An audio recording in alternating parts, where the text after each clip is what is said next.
कनक आज सुबह से ही उदास और परेशान थी।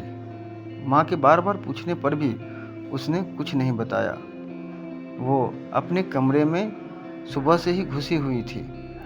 आज उसने अपना फ़ोन भी बहुत ज़्यादा इस्तेमाल नहीं किया था। दोपहर का समय था। घर में लंच की तैयारी चल रही थी। सुशीला खाना टेबल पर लगा ही रही थी कि उसके घर की डोरबेल बजती है। प्रेम, जरा देखना कौन है दरवाजे पर। मेरे हाथ में खाना है, सुशीला ने अपने बेटे से कहा। रुक प्रेम, मैं देखता हूँ, कहते हुए राकेश दरवाजे की ओर बढ़े। अरे प्रेमा जी, आप आइए आइए, अंदर आइए।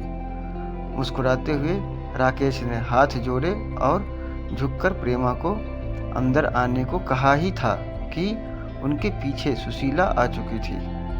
अरे प्रेमा बहन, आप, सब तो ठीक है, आइए, आप बिल्कुल सही टाइम पर आई हैं। बस खाना ही लगा रही थी डाइनिंग टेबल पर, सुशीला ने प्यारी सी स्माइल देते हुए कहा। हाँ, वो सब तो ठीक है सुशीला, मैं यहाँ कोई खाना खाने थोड़े ना आई हूँ। अंदर आते हुए प्रेमा ने थोड़ा सा जोश दिखाते हुए कहा। क्या हुआ बहन जी, आप तो नाराज हो रही हैं, कोई बात हुई क्या? राकेश जी ने प्रश्न सूचक निगाहों से देखते हुए प्रेमा से पूछा। प्रेमा ने उनके प्रश्नों का उत्तर न देते हुए कहा, कनक कहाँ है? जी, वो अपने कमरे में है, अभी बुलाए देती हूँ। पर क्या उसने कुछ किया क्या? सुशीला ने फिर से वही प्रश्न किया। कनक का जिक्र चल ही रहा था, तब तक वो भी अपने कमरे से निकलकर डाइनिंग हॉल में आ जाती है। नमस्ते आंटी जी, कनक ने अपने सर पर चुन्नी करते हुए प्रेमा को विश किया। नमस्ते तो ठीक है कनक, पर ये बताओ, तुम कल से सूरज से बात क्यों नहीं कर रही हो और अपना फ़ोन क्यों बंद करके बैठी हो? प्रेमा ने कड़क तेवर में कहा। अब घर के सारे सदस्य सहित प्रेमा भी कनक को ही देख रहे थे। देखो, सूरज बहुत ही इमोशनल और हठीले स्वभाव का लड़का है। अगर तुम दोनों के बीच कुछ हुआ है तो तुम अपनी ओर से सॉरी बोल के रफा दफा कर दो।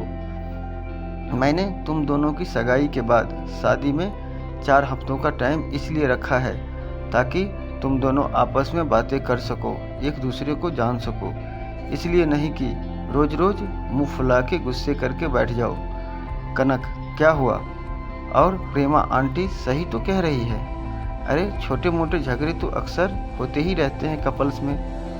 अब हमें ही देख लो, शादी के इतने दिनों बाद भी तेरी माँ मेरे से रोज झगड़ा कर लेती है, फिर भी मुझे सॉरी बोल मामला का रफा दफा करना ही पड़ता है। राकेश ने कनक से जोली अंदाज में स्माइल के साथ कहा।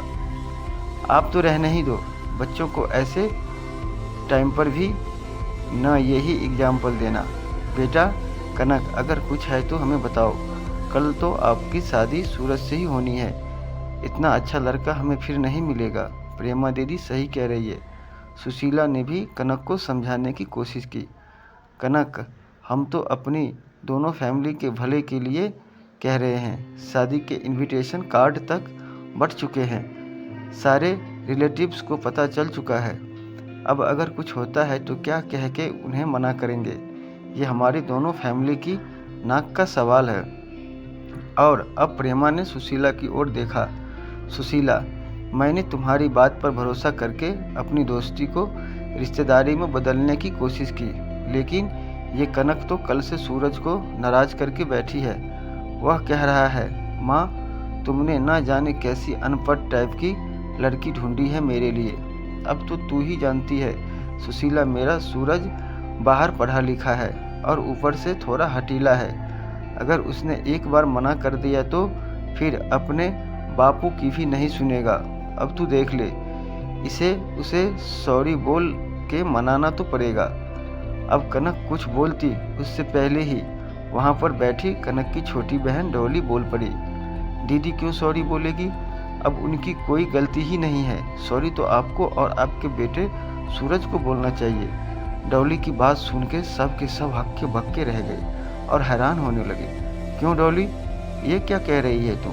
हाँ, मैं सही कह रही हूँ। कल रात को सूरज जी वीडियो कॉल पर दीदी को सारे कपड़े उतारने और उनकी न्यूड फोटो देने की डिमांड कर रहे थे, और जब दी ने ये सब करने से मना कर दिया तो अनपढ़ गवार का ठप्पा लगाकर मुंह फुला लिया।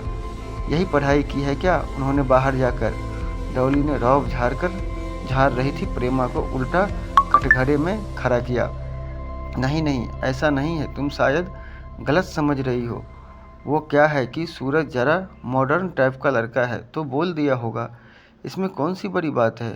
और वैसे भी आजकल तो ये सब नॉर्मल हो गया है। सोशल मीडिया के ज़माने में प्रेमा ने झूठ मूठ की सफाई देकर अपने बच्चे को बचाने की कोशिश की। अभी तक शांत और माँ के गले लग गई थी। आप सही कह रही थी प्रेमा जी कि ये हमारे दोनों परिवार के लिए इज्जत और नाक का सवाल है। पर अब सोचने वाली बात ये है कि नाक किसकी कटी है, आपके परिवार की या हमारे परिवार की? अगर आपको किसी भले घर की लड़की के न्यूड फोटो मांगना आधुनिकता और नॉर्मल लगता है तो ये काम आपको मुबारक हो। ये सब हमसे तो ना हो पाएगा। राकेश जी ने अपने दोनों हाथों से अपने आंसू साफ किए और फिर प्रेमा के आगे हाथ जोड़ लिए। प्रेमा, तू सब कुछ जानकर भी अनजान बनते हुए मेरी बेटी से सॉरी बोलने के लिए यहाँ तक चली आई, पर कोई बात नहीं। मैं तेरे घर पर तेरे बेटी की इस हरकत पर ये भी कहने नहीं आऊँगी कि तेरा बेटा मेरी बेटी के आगे सॉरी बोले, क्योंकि इतनी संकीर्ण सोच रखने वाले इंसान को मैं दोबारा देखना भी पसंद नहीं करूँगी। अब तू जा सकती हो। प्रेमा कुछ बोलने लायक नहीं रही थी। वो अपना सा मुँह लिए चुपचाप वहाँ से चल जाने लगती है।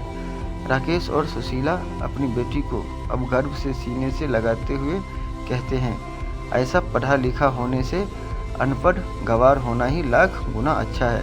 दोस्तों, ये इमोशनल स्टोरी कैसी लगी आपको, आप हमें कमेंट में ज़रूर बताएं और वीडियो को लाइक, कमेंट एंड शेयर ज़रूर करें। बस आपसे ये एक रिक्वेस्ट है। मिलते हैं किसी नई कहानी में, तब तक के लिए बाय बाय।